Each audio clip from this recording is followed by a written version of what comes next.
All right, guys, I'm going to show you one more collision, and this is going to be with individual actors or characters. So we're going to use the finish line collision on this. So I've already created an actor for this, so I'm going to go ahead and remove it so that we can start fresh.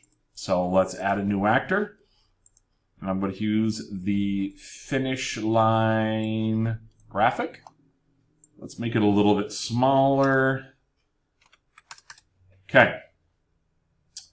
So for the finish line collision, we're going to need to add a rule. So when the finish line is overlapped with or collided with the monster, which is our main character, then what do we want to happen? Okay. So we're going to add another behavior.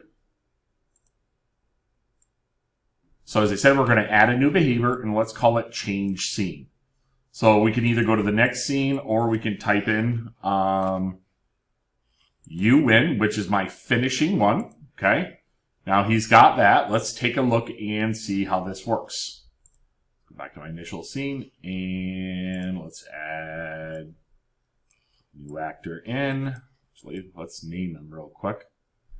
We'll name him in a second. Hit play, and let's see if it works. Boom. Oh my God, you won. That is collisions for changing levels. Thank you.